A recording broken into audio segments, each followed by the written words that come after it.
اور اپنی صلاحیتوں کو دین پر لگاویں۔ ہر آدمی کی صلاحیت امانت ہے، سوچنے کی، سمجھنے کی، سننے کی، بولنے کی، کرنے کی جتنی طاقتیں دی گئی ہے یہ امانت ہے، ہماری اپنی نہیں ہے، اور یہ امانت دی گئی ہے ذمہ داری پوری کرنے کے لیے۔ ہم اس کو بھولے ہوئے ہیں کہ میری صلاحیت مجھے کیوں دی گئی ہے۔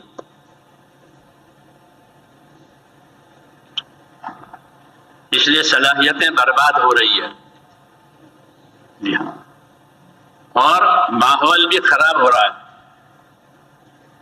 کیونکہ صلاحیتوں کا صحیح استعمال نہیں ہوتا۔ دعوت اس لیے دی جاتی ہے کہ اپنی صلاحیتوں کو امانت سمجھو، جی ہاں، یہ کسی کام کے لیے دی گئی ہے۔ صحابہ لوگوں کو اس پر ابھارتے تھے کہ صلاحیتوں کی قدر کرو، اللہ تم سے اپنے دین کا کام لیں گے اور تم سے بڑے بڑے کام لیے جائیں گے۔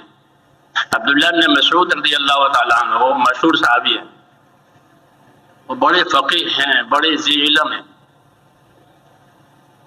ان کو کوفے میں رکھا گیا تھا تعلیم و تبلیغ کے لیے، تو انہوں نے بہت کام کیا ہوا۔ ایک مرتبہ وہ کہیں سے گزر رہے تھے تو ایک گانے والا گانا گا رہا تھا، گویا گا رہا تھا۔ ابن مسعود گزر رہے تھے تو کان پر وہ گانے کی آواز پڑی تو سر پر کپڑا ڈال لیا۔ ایک منکر چیز ہے، ایک ناجائز چیز ہے، گا رہا ہے۔ وَإِذَا مَرُّوا بِاللَّغْوِ مَرُّوا كِرَامًا، کہ جب ایک لغو چیز پر سے گزرتے ہیں تو بزرگانہ انداز سے وہاں سے گزر جاتے ہیں۔ تو کپڑا ڈال کر کے وہاں سے گزرے اور یہ کہتے ہوئے گزرے کہ کتنی اچھی آواز ہے، کاش کہ یہ آواز قرآن شریف پڑھنے پڑھانے میں ہوتی۔ میری بات سمجھ میں آ رہی ہے؟ صلاحیتوں کو دین پر لانے کے پر یہ بات ہے، کتنی اچھی آواز ہے۔ یہ نہیں کہا یہ آدمی نکما ہے، یہ نہیں کہا کہ یہ نکما ہے، فضول میں پھنسا ہوا ہے، کیونکہ یہ کبر ہے، کسی کو حقیر سمجھنا ہماری دعوت میں نہیں ہے۔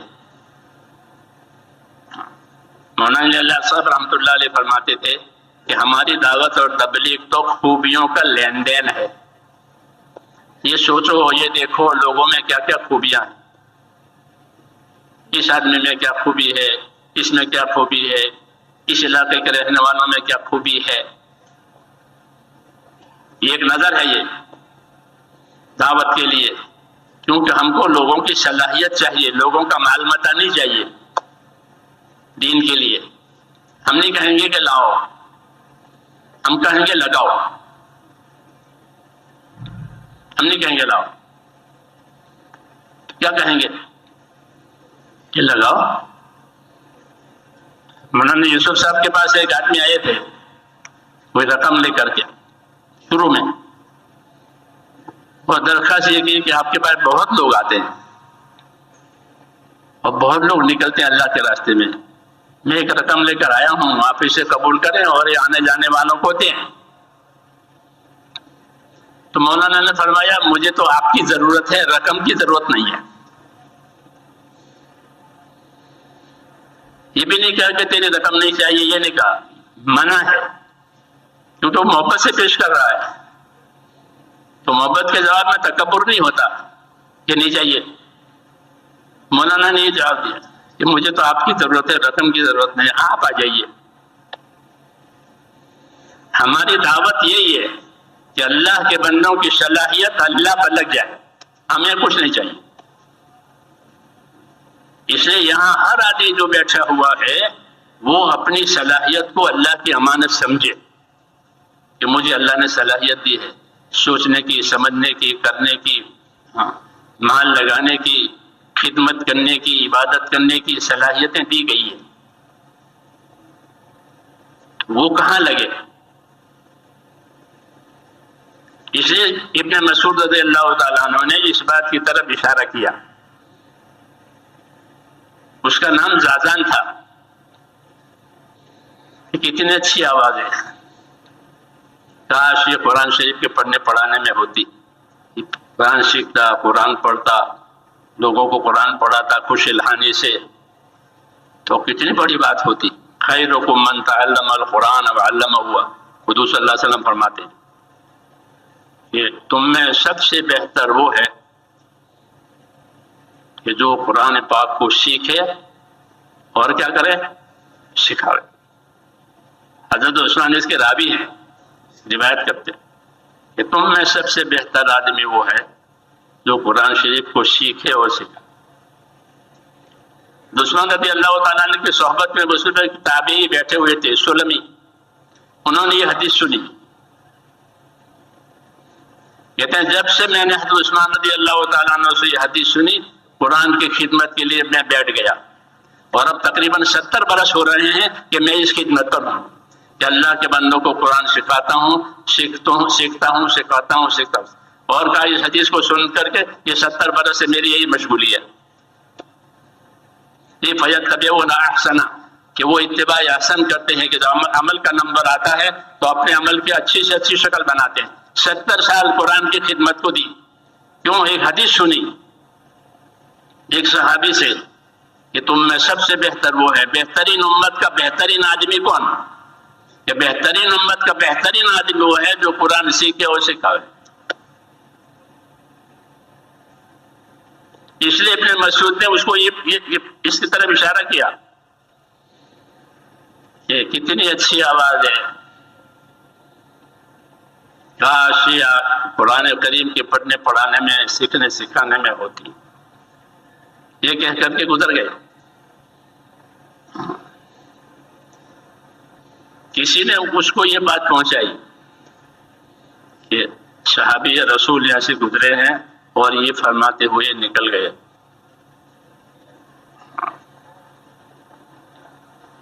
یہ طریقہ ہوتا ہے آدمی کی صلاحیت کو ابھارنے کے لیے.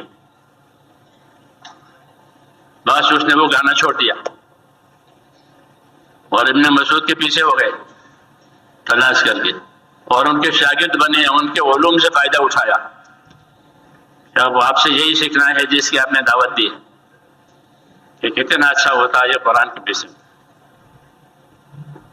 تو میں یہ بات کہہ رہا تھا میرے دوستو، یہ امت کی صلاحیتیں بہت زیادہ ہیں، بہت. یہ جو بیٹھے ہوئے ہیں یہ سب صلاحیتوں کے مالک ہیں، اس میں کوئی ناکارہ نہیں ہے،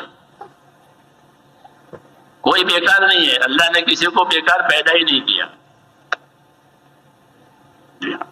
ہر کسی کو ایک کام کے لیے پیدا کیا. ہر کسی رابحر کارے ساختن، کہ ہر کسی کو کسی کام کے لیے پیدا کیا. انگوٹھا ایک کام کے لیے ہے، انگلی شہادت کی انگلی ایک کام کے لیے ہے. جی ہاں، اب تو اس کی بات کھل گئی، انگوٹھے کے نشان لے چلو. جی ہاں، یہ دلیل علامتیں ہیں ہماری صلاحیتیں جو ہے کہاں لگے. دعوت میں یہی بات کرانی ہے. مولانا محمد یوسف صاحب رحمۃ اللہ علیہ فرماتے تھے کہ ہم تو اس محنت کے ذریعے سے، اس دعوت کے ذریعے سے امت کو ایک غلطی میں سے بچانا چاہتے ہیں. اس غلطی میں امت پھنس گئی ہے. کہ وہ کیا غلطی ہے؟ فرمایا وہ غلطی یہ ہے کہ آدمی اپنی صلاحیت کو اپنی سمجھتا ہے. مالی صلاحیت ہو، دوسری صلاحیت ہو، یہ میری اپنی صلاحیت ہے، میں جو چاہوں اس میں کروں، میں جو چاہوں کروں، میرا اپنا ہے. حالانکہ اس کا اپنا نہیں ہے، اس کو اللہ نے بطور نعمت کے دیا ہے. بطور نعمت کے دے کر کے اس کو بطور امتحان قرار دیا ہے کہ ان نعمتوں میں رکھ کر اللہ تمہیں دیکھیں گے کہ تم کیسا کرتے ہو. اس لیے جتنی نعمتیں ہیں، جتنے اسباب ہیں، اس کی دو حیثیتیں ہیں. ایک حیثیت اس اسباب کی یہ ہے کہ وہ نعمت ہے، تندرستی نعمت ہے، اولاد نعمت ہے، مال نعمت ہے. سمجھ نعمت ہے، قوت نعمت، سب چیزیں نعمت، یعنی اللہ کا انعام ہے۔ نعمت ہونے کا مطلب یہ کہ اللہ نے بغیر مانگے اپنے بندوں کو دیا، اور دیتے رہتے ہیں، دیتے رہتے ہیں، اور سوال کرنے کا انتظار نہیں کرتے کہ کوئی سوال کرے اور دے، ایسا نہیں ہوتا۔ اللہ کی سنت یہ ہے کہ وہ نعمتوں کے دینے میں اپنی طرف سے پہل کرتے ہیں۔ معصور دعاؤں میں ہے اللہم یا مبدع النعم قبل استحقاقها، اے وہ پروردگار کہ جو اپنی طرف سے نعمت دینے میں شروعات کرتے ہیں حالانکہ اللہ پر کسی کا کوئی حق نہیں ہے۔ اللہ پر کس کا حق ہے؟ کہ اللہ پر کسی کو کوئی حق نہیں کہ بھئی ہمارا حق ہے لاؤ، جیسے لوگ مانگتے ہیں، حکومتوں سے اپنا حق مانگتے ہیں، ایک دوسرے سے اپنا حق مانگتے ہیں کہ ہمارا حق ہے۔ اللہ پر کسی کا کوئی حق نہیں، کیوں کہ اللہ سب چیزوں کا مالک ہے،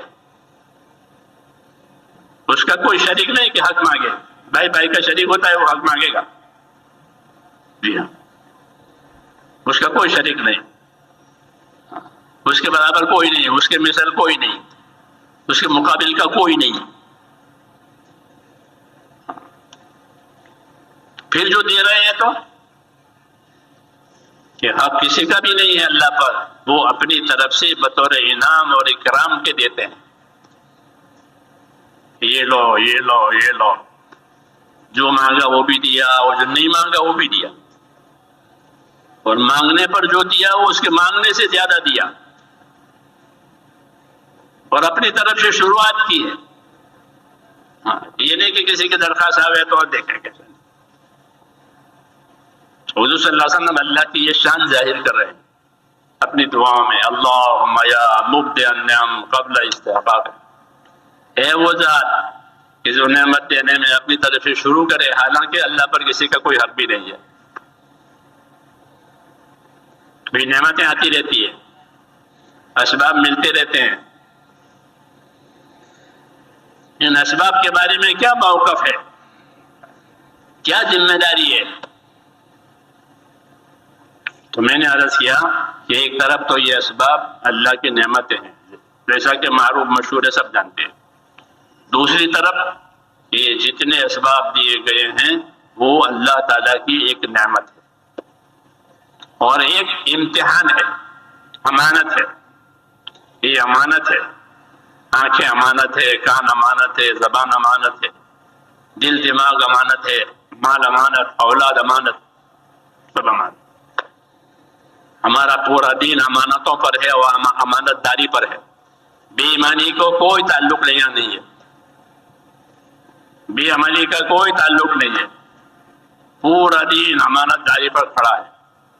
حضور صلی اللہ علیہ وسلم کو سب سے پہلے اللہ نے امانت دار ظاہر کیا، نبوت ظاہر ہونے سے پہلے امانت داری ظاہر کرائی کہ ہمارا یہ بندہ امانت دار ہے، ہمارا یہ بندہ سب سے زیادہ سچا اور وفادار ہے۔ یہ بنیادیں ہیں ہماری کام کرنے کی کہ دین کا کام اور اللہ کا کام کیسے کرو گے، یہ پوری امانت داری سے کریں گے، کیونکہ ہم کو یہ چیزیں بطور امانت کے دی۔ تو مولانا محمد یوسف صاحب رحمۃ اللہ علیہ فرماتے تھے کہ ہم امت کو اس غلطی میں سے اس محنت کے ذریعہ بچانا چاہتے ہیں کہ انہوں نے جان مال کو اپنا ہی سمجھ لیا ہے، کہ جان مال ہماری، جیسا چاہے کرے، جو چاہے کرے۔ یہ اپنی صلاحیتوں کو برباد کرنے والی بات ہے، کیونکہ جتنی آزادی آئے گی اتنی بربادی آئے گی۔ فائدہ ہے کہ ہر کام میں آدمی آزاد ہو کر کام کرے، تو جتنا بڑا کام اتنی بڑی بربادی، اور جتنا بڑا کام اتنی پابندی، پھر اس کام میں خوبی آئے گی۔ اور اس کو آزادی سے چلایا، ایک آدمی سائیکل آزادی سے چلاوے تو جو ایکسیڈنٹ ہوگا وہ ہلکا ہوگا، کیونکہ سائیکل ہے، پیدل سائیکل ہے، اس میں زیادہ قوت نہیں ہے۔ ایک موٹر سائیکل کو چلاوے اور ایک گاڑی کو چلاوے، ہوائی جہاز کو چلاوے، سوچو کہ کتنا نقصان ہوگا آزادی کا۔ یہ جتنی طاقت اتنا نقصان۔ آدمی کو اللہ نے بہت سی طاقتیں دی ہے، جی ہاں، اور دیتے رہتے ہیں، پھر اس کا غلط استعمال ہو کہ یہ بہت بڑا نقصان ہے۔ آنکھوں کا استعمال، کانوں کا استعمال، دماغ کا استعمال، مال کا استعمال، اولاد کا استعمال۔ امام غزالی رحمۃ اللہ علیہ فرماتے ہیں ہر آدمی کی اولاد اس کے پاس اللہ کی امانت ہے۔ اولاد سے خوش ہوتے ہیں لوگ، نہیں ہوتی ہے تو مانگتے ہیں، دعا کراتے ہیں، وظیفے پڑھتے ہیں، تو اولاد کی طلب ہے، بے اولاد رہنا نہیں چاہتے۔ تو جب دی ہے اولاد تو کس کام کے لیے دی ہے؟ یہ تھوڑی ہے کہ میرے مال کا وارث بنے، اتنا مال کا وارث بننے کے لیے دی ہے۔ یہ مال کا تو کیا وارث بنے گا، وہ ہر آدمی اپنا مال چھوڑ کے جائے گا، ہر آدمی اپنا مال چھوڑ کے جائے گا۔ جی ہاں، اللہ کہتے ہیں میں وارث ہوں۔ وارث کون ہے؟ کہ اللہ، اِنَّا نَحْنُ نَرِثُ الْأَرْضَ وَمَنْ عَلَيْهَا وَإِلَيْنَا يُرْجَعُونَ۔ یہ زمین اور زمین کی ساری چیزوں کے ہم وارث، اللہ کہتے ہیں یہ تو سب چلی جائیں گے، پھر ہم جس کو چاہیں گے دیں گے۔ اولاد اس لیے نہیں ہوتی کہ یہ وارث بنے، یہ اولاد تو اس لیے ہے کہ جو زندگی کی ذمہ داریاں اللہ نے باپ کو دی ہے یہ سنبھالے۔ ہمارے باپ نے یہ ذمہ داری سنبھالی تھی دین کی، ہم بھی وہی ذمہ داری سنبھالیں، یہی اصلی بات ہے۔ تو مولانا کی بات کہہ رہا تھا کہ ہم امت کو اس غلطی میں سے بچانا چاہتے ہیں کہ امت نے اپنی صلاحیتوں کو اپنی سمجھی ہے کہ ہماری ہے، جو چاہے کرے، کہ یہ راستہ صحیح نہیں ہے، بلکہ یہ صلاحیتیں امانت ہے، اور یہ اس لیے دی گئی ہیں تاکہ اس کے ذریعے سے اللہ تعالیٰ کی اطاعت کی جائے۔ اطاعت پر آنا ہے، کیونکہ رسولوں کی بعثت اور رسولوں کا دنیا میں اللہ کی طرف سے بھیجا جانا یہ خالص اللہ کی اطاعت کو زندہ کرانے کے لیے ہوتا ہے، اور کسی کام کے لیے نہیں ہوتا۔ کہ رسول کیوں بھیجے گئے 1,24,000 جتنے بھی ہو، اور آخر میں جناب رسول اللہ صلی اللہ علیہ وسلم، ان کا بھیجا جانا زمین پر صرف اس لیے ہے کہ لوگ اپنی صلاحیتوں کو اللہ کے حکموں پر لگاوے، برباد نہ کرے، کہ تمہاری صلاحیتیں بہت قیمتی ہیں، ان صلاحیتوں کو حق پر لگانا ہے تاکہ اللہ کی اطاعت وجود میں آوے۔ نبیوں کا آنا اور ان کی دعوت، ان کی تعلیم، ان کا ارشاد خالص زمین پر اللہ کی اطاعت کو قائم کرانے کے لیے ہے۔ وَمَا أَرْسَلْنَا مِن رَّسُولٍ إِلَّا لِيُطَاعَ بِإِذْنِ اللَّهِ، کہ جب کبھی ہم نے کوئی رسول بھیجا ہے تو اس کے آنے کا اور بھیجنے کا صرف یہ مقصد ہوتا ہے کہ لوگ اس کے بتانے سے اللہ کی اطاعت پر اپنے آپ کو لگائیں۔ یہ رسولوں کی بعثت کا مقصد ہے، اپنی اطاعت نہ کرے، اپنے نفس کی اطاعت نہ کرے، اپنے ماحول کی اطاعت نہ کرے کہ جیسے لوگ کرتے ہیں ویسے کریں گے، جیسے لوگ چلتے ہیں ویسے، لیکن نہیں، تمہیں لوگوں کے پیچھے چلنے کے لیے نہیں کہا ہے، تمہیں تو نبی کے پیچھے چلنے کے لیے کہا ہے۔ ہاں، یہ ہمارا شرف ہے، یہ ہماری بزرگی ہے کہ اللہ تعالیٰ نے ہم کو کسی ایرے گہرے کے حوالے نہیں کیا ہے، کہ نبی بھیجا ہے، اور نبی بھیج کر پھر اللہ نبی کی رہبری اپنے علم سے کرتے ہیں۔ نبی کو بھی اللہ ویسے نہیں چھوڑتے، بلکہ نبی کی رہبری اللہ کریں گے۔ مولانا محمد الیاس صاحب رحمۃ اللہ علیہ فرماتے تھے کہ قرآن جو ہے وہ نبی کا رہبر ہے، نبی ساری دنیا کا رہبر، ساری دنیا کی رہبری کرنے کے لیے حضور صلی اللہ علیہ وسلم کو بھیجا ہے، اور حضور صلی اللہ علیہ وسلم کی رہبری کے لیے، کہ آپ صلی اللہ علیہ وسلم کی رہبری کے لیے اللہ کا علم یعنی قرآن پاک۔ اس لیے ہمارا کام بہت اونچا ہے، تو ہماری زندگی کا مقصد بہت اونچا، یہ معمولی چیزوں پر یہ زندگی لگ جائے کہ اس سے زیادہ کوئی کھوٹ اور خسارہ نہیں، بڑا خسارہ کہ معمولی چیزوں پر ہماری صلاحیتیں لگ گئی، ہمارا مال لگ گیا، ہماری فکر لگ گئی، ہماری سوچ لگ گئی، جبکہ ہماری سوچ اور فکر کا معیار بہت اونچا تھا۔ حضور صلی اللہ علیہ وسلم کی اس امت میں ایک ایک آدمی کو ذمہ دار بنا دیا ہے سب کا۔ یہ فرماتے تھے مولانا علیہ السلام تو ڈالے تھے، ایک امتی پوری امت کا ذمہ دار ہے، اور پوری امت اس ایک کی ذمہ دار ہے۔ ہماری زندگی ذمہ داریوں والی ہے، کیونکہ ہم امانت کو لیے ہوئے ہیں، جان مال ساری چیزیں امانت ہے، دین بڑی امانت ہے، ہمارے کاندھوں پر امانت ہے، بڑی ذمہ داری، اور ہمارے لیے بڑا انعام ہے، بڑا اکرام ہے اس امانت کی وجہ سے کہ اگر دین کی ذمہ داریاں سنبھالی گئی، جس کے لیے ہم کو اللہ نے ساری صلاحیتیں دی ہے، تو سارے حالات ٹھیک ہو جائیں گے۔ لوگ آج حالات سے پریشان ہیں، جس حال میں ہے اسے پریشانیوں کا سامنا ہے، اور اللہ نے دنیا کے کسی سبب میں یہ طاقت نہیں رکھی کہ وہ حالات کو بناوے۔ کوئی سبب دنیا کا، مال ہو، ملک ہو، عہدہ ہو، زمین ہو، ہتھیار ہو، کوئی سبب دنیا کا ایسا نہیں ہے جو حالات بناوے۔ بات کیا ہے؟ اللہ نے حالات کو اپنے قبضے میں رکھا کہ حالات ہم بنائیں گے۔ اسباب بندوں کو دیے ہیں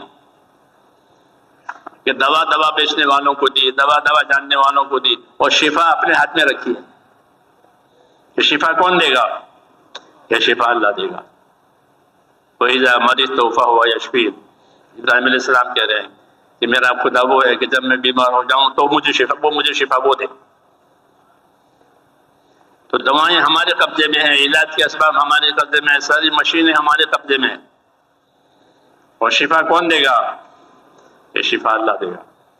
یہ ترتیب ہے کہ حالات کو اللہ نے اپنے قبضے میں رکھا ہے اور اسباب کو بندوں کو دیا، اس لیے اسباب سے وہ ہوگا جو اللہ چاہے گا، وہ نہیں ہوگا جو بندہ چاہے گا، کہ وہ تابع ہے، ہر چیز تابع ہے۔ دنیا کی تمام چیزوں کو اللہ نے مسخر کیا ہے۔ مسخر کرنے کا مطلب یہ ہوتا ہے کہ اس کو یہ کام پر لگایا ہے کہ تجھے یہ کام کرنا ہے، تجھے یہ کام کرنا ہے، پابند کر دیا ہے۔ سورج کو پابند کیا، چاند کو پابند کیا، ہوا کو پابند کیا، سب پابند ہے، سب پابند۔ جانور پابند ہو جاتا ہے آپ کا، ہاں لوگ جانوروں کو پابند کرتے ہیں، تربیت دیتے، وہ پابند ہو جاتے ساری عمر۔ یہ کیوں؟ کہ اللہ نے اس کو پابند کیا ہے بندوں کے لیے۔ آپ سواری پر سوار ہوتے ہیں تو دعا پڑھتے ہیں، سبحان الذی سخر لنا ھذا وما كنا له مقرنین۔ اس دعا کا یہ مطلب ہے کہ پاک ہے وہ پروردگار جس نے اس جانور کو میرے تابع کر دیا، میری خدمت میں لگا دیا۔ ہاں وہ جانور ہڑتال نہیں کرتے کہ نہیں مانیں گے، آج کوئی نہیں کرے گا۔ بڑی بڑی طاقتیں جانوروں میں، ہاتھی، اونٹ، وہ پابند ہو گئے، اور موت تک کھلاؤ تو کھائے، پلاؤ تو پیے، نہیں تو کھڑا رہے۔ ہاں کیا بات ہے کہ ان کو پابند کیا ہے قدرت سے، تمہاری خدمت کے لیے، تمہاری ضرورتوں کے لیے۔ تو سارے اسباب جو ہیں وہ قدرت کے تحت میں ہے، تمام اسباب سے وہ چیز ہوگی جو اللہ چاہے گا۔ اس لیے ہمارے حالات ہمارے اسباب سے بننے والے نہیں ہیں، یہ طے ہے۔ کبھی مسلمانوں کو مال مل جائے تو ان کے حالات اچھے ہو جائیں گے، ہاں تو ان کو عہدے مل جائیں، ان کو زمینیں مل جائیں، ان کو جائیدادیں مل جائیں تو ان کے حالات اچھے ہو جائیں گے، کیسا نہیں۔ ان کے حالات تو اللہ کے حکموں کے پورا کرنے سے اچھا ہوں گے۔ یہی قاعدے کی بات ہے کہ اللہ نے حالات کو اپنے قبضے میں رکھا ہے، اور حالات کی موافقت ان لوگوں کے لیے ہوگی کہ جن کی زندگیوں میں اللہ کی اطاعت اور تابعداری آوے۔ یہ کہا کہ اطیعوا اللہ واطیعوا الرسول لعلکم ترحمون، اطاعت کرو اللہ کی، اطاعت کرو اس کے رسول کی، تاکہ تمہارے اوپر رحم ہو جائے. رحم لانے کا راستہ یہی ایک ہے کہ زندگی اللہ کے حکموں پر آ جائے. پھر ہر حکم کے ساتھ اللہ کی طاقت ہے. ہر حکم کے اندر ایک اثر ہے، ہر حکم کے اندر ایک اجر ہے. یہ بھی ہے کہ ہر حکم میں ایک اثر ہے، ایک اجر ہے.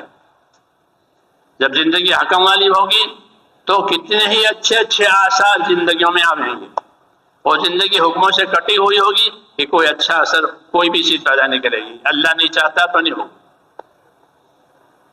علماء نے لکھا ہے کہ دوا بھی جو اثر کرتی ہے وہ حکم سے کرتی ہے.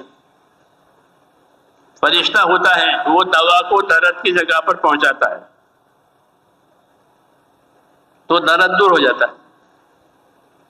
اور منظور نہیں ہوتا تو وہ فرشتہ دوا کو درد کی جگہ پر پہنچنے ہی نہیں دیتا، تو دوا اثر نہیں کرتی. کیوں کہ اس کو روکا گیا ہے. حدیثوں میں کہ اللہ نے بیماریاں بھی پیدا کی ہے اور اس کی دوائیں بھی اللہ پیدا کر چکا ہے. کچھ بیماریوں کی دوا لوگوں کو معلوم ہو گئی، کچھ کی نہیں ہوئی. معلوم کرتے رہے رات دن، معلومات ہوتی ہے. لیکن دوا میں یہ قدرت نہیں رکھی گئی کہ وہ بیماری کو دور کرے. اس طرح مال میں یہ طاقت نہیں رکھی کہ مال حاجت پوری کرے اور مال راحت دے، بلکہ اللہ چاہے گا تو ہوگا، نہیں تو نہیں ہوگا.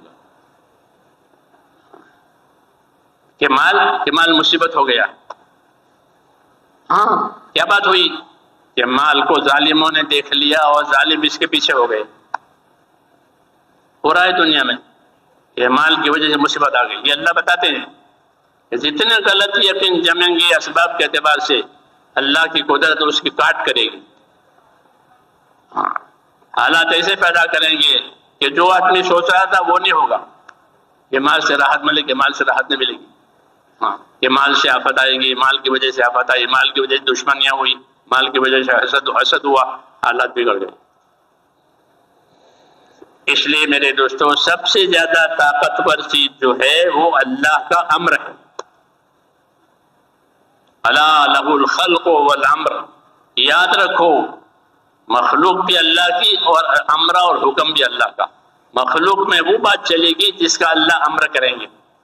اس لیے ہمارا رخ ہمارے دین نے اور ہمارے نبیوں نے ہمارا رخ اللہ کی طرف کیا ہے کہ تم سیدھا اللہ سے اپنا تعلق جماؤ اور لا الہ الا اللہ کہو کہ کام بنانے والی ذات ایک اللہ کی ہے. حالات بھی وہ پیدا کرے گا، اسباب بھی وہ پیدا کرے گا، نتیجہ بھی وہ پیدا کرے گا. تینوں چیزیں اللہ کی طرف سے ہیں کہ اسباب بھی پیدا کریں گے، حالات بھی پیدا کریں گے، نتیجہ بھی پیدا کریں گے.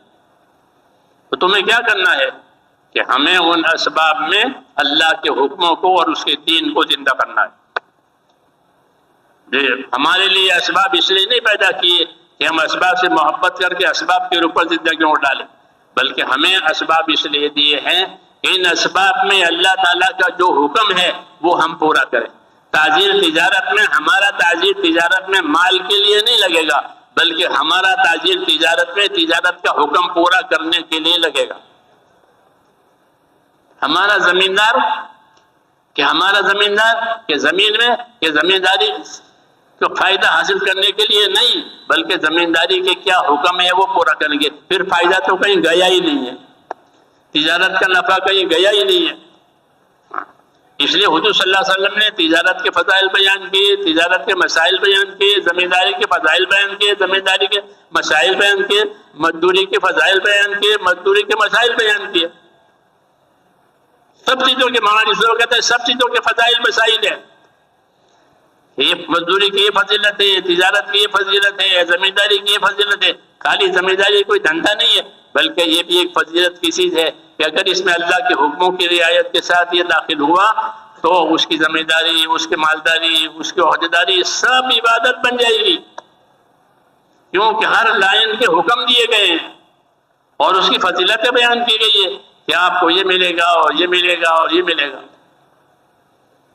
اس لیے میرے دوستو، اللہ تعالیٰ نے ہم کو اسباب بطور امتحان کے دیے ہیں اس میں رکھ کر کے اللہ تعالیٰ یہ دیکھیں گے کہ آپ کیسے چلتے ہیں۔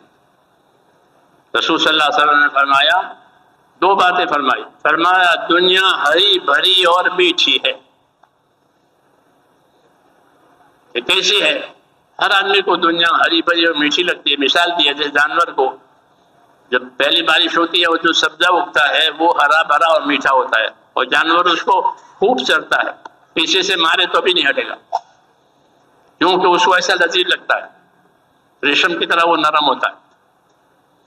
اس کی مثال دی ہے کہ دنیا ایسی ہری بھری اور میٹھی لگتی ہے آدمی کو، اور ہری بھری اور میٹھی لگنے میں اس طرف بھی اشارہ ہے کہ اس کو کوئی حرام سے لے تو بھی میٹھی لگے گی، اس کو کوئی حلال سے لے تو بھی میٹھی لگے گی، یا کڑوی لگے گی۔ کہ چوری کے مال سے مٹھائی خریدی ہے تو وہ مٹھائی کڑوی ہو جائے گی کہ نہ؟ کڑوی نہیں ہوگی، وہ میٹھی ہی رہے گی۔ یہ کہا کہ ہری بھری اور میٹھی ہے، یہ جانور اپنا چارہ ہو، گھر کا چارہ ہو، سب کا چارہ چلتا ہے، میٹھا لگتا ہے۔ کہ دنیا ہری بھری ہے، میٹھی ہے، کوئی بھی لے، رشوت سے لو تو بھی میٹھی لگے گی، اور رشوت سے لو تو بھی سارے کام بن جائیں گے۔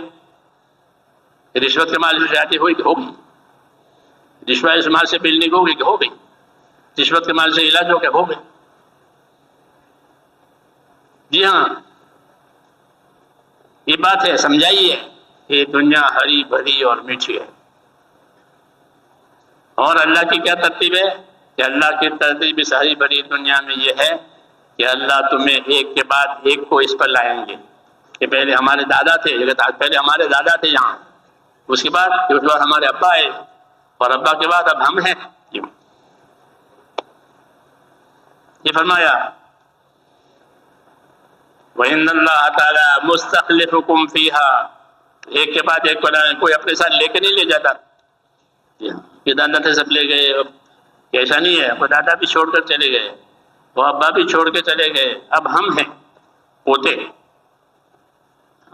پھر پوتوں کے بعد کبھی ان کی اولاد ہوگی، ایک کے بعد ایک۔ تو اس ترتیب میں اللہ کا کیا مقصد ہے؟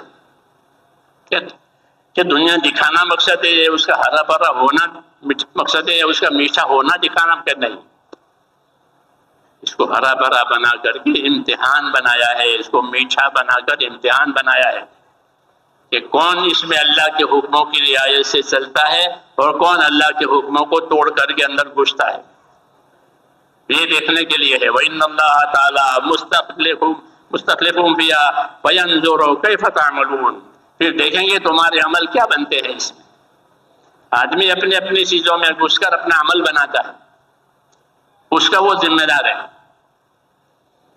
اس کا وہ ذمہ دار ہے کہ اس چیز میں گھس کر کے کیا عمل کیا، حاکم نے حکومت میں کیا عمل کیا، تاجر نے تجارت میں کیا عمل کیا، زمیندار نے ذمہ داری میں کیا عمل کیا، اپنے عمل کا وہ ذمہ دار ہے۔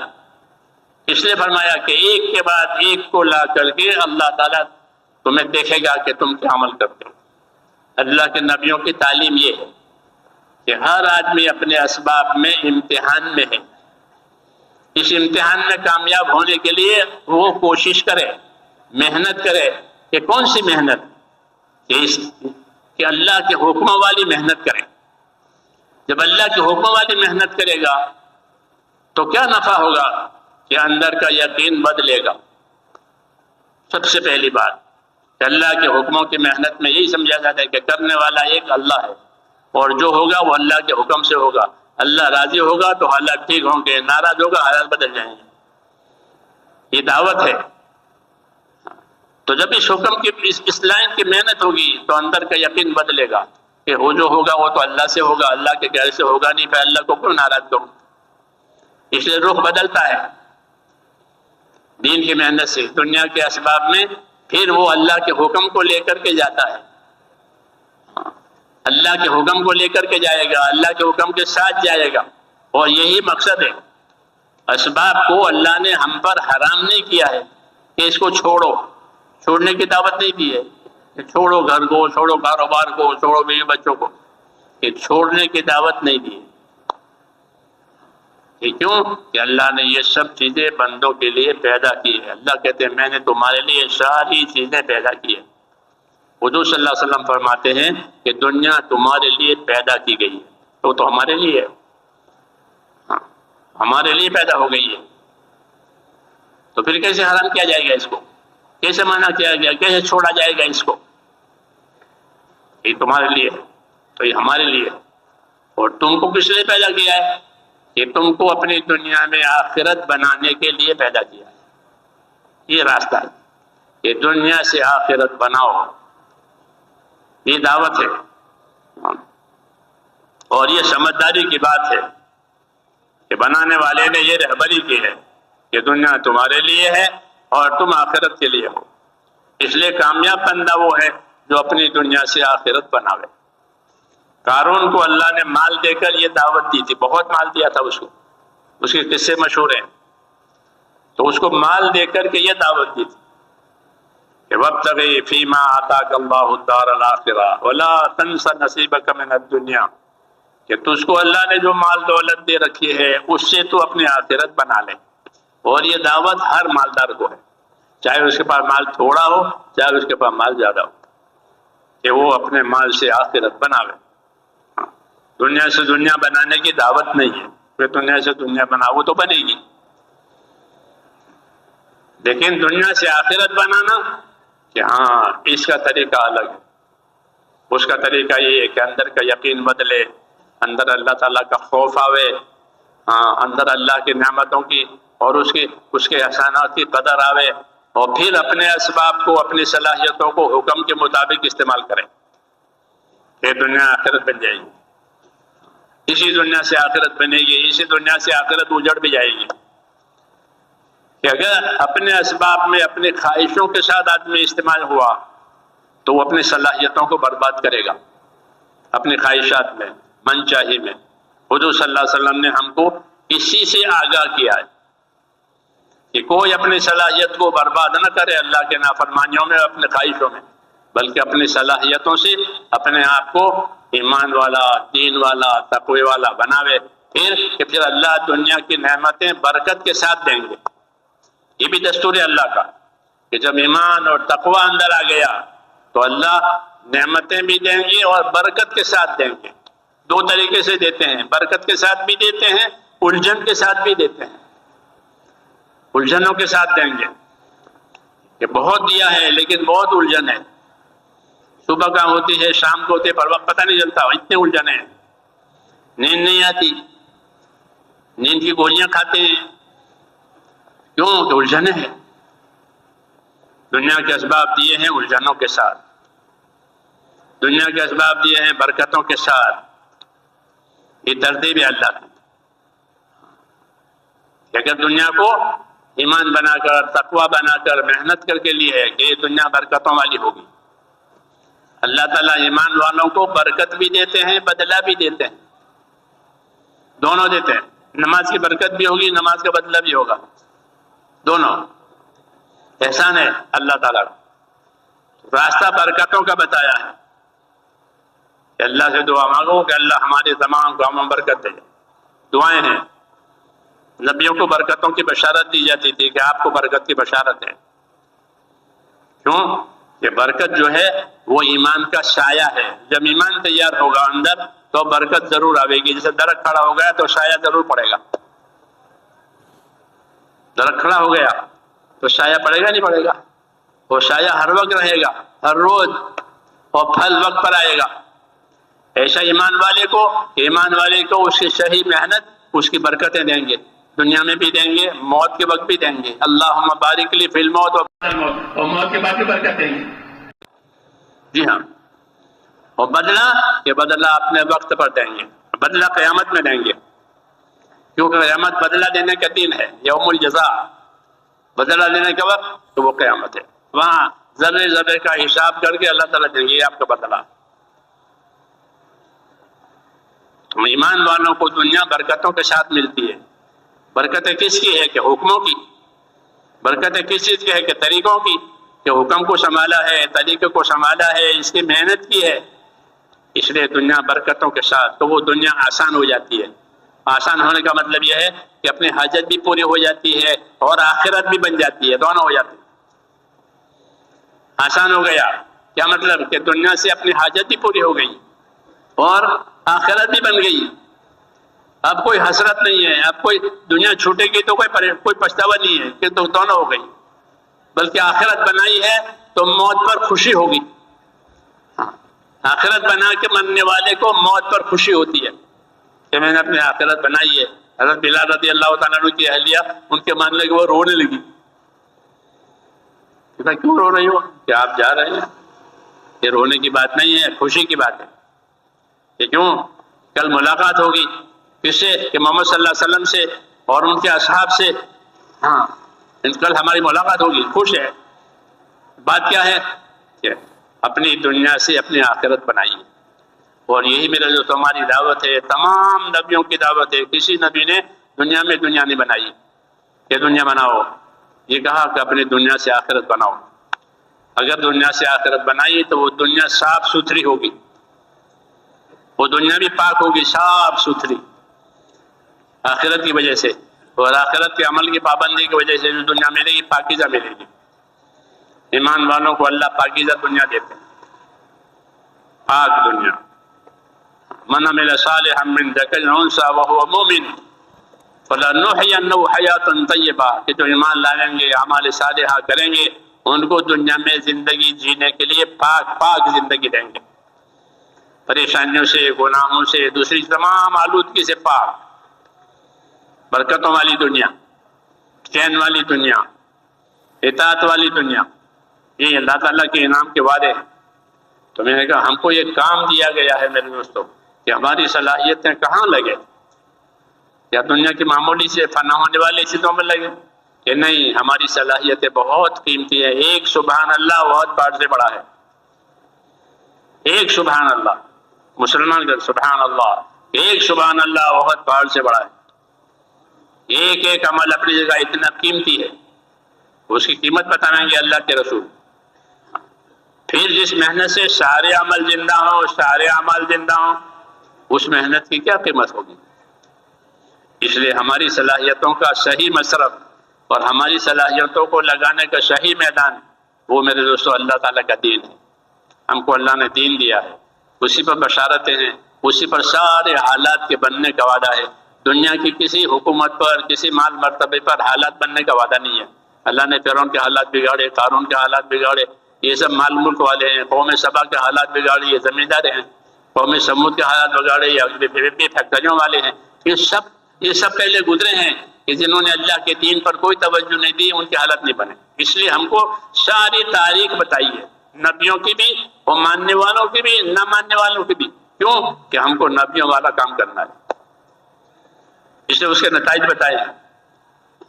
اس راستے میں اپنی صلاحیتوں کو لگانے سے یہ چیز کھلے گی اور صلاحیتیں حق پر آئے گی۔ جی ہاں، کہ بس پھر یہ نعمت ہی نعمت ہے، دنیا اور آخرت۔ حضور صلی اللہ علیہ وسلم فرماتے تھے کہ اللہ نے مجھ کو دنیا اور آخرت کی خیر کے ساتھ بھیجا ہے۔ اب اس سے فرماتے تھے کہ اللہ مجھے دنیا اور آخرت کی خیر کے ساتھ بھیج چکا ہے، اب اس کو لے لو تو دنیا اور آخرت کی خیر آئے گی۔ اس لیے میرے دوستو ہمیں بھی یہ فیصلہ کرنا ہے کہ اللہ نے جو اسباب دیے ہیں، جو نعمتیں دی ہیں، جو صلاحیت دی ہیں، اس کا استعمال اور اس کا خرچ کہاں ہو؟ کہ اللہ کے حکم پر، دین کی محنت پر ہو۔ تو کیا غریب ہو جائیں گے؟ دین کی محنت کرنے سے غریب ہو جائیں گے اور دنیا کی محنت کرنے سے مالدار ہو جائیں گے؟ ایسا نہیں ہے۔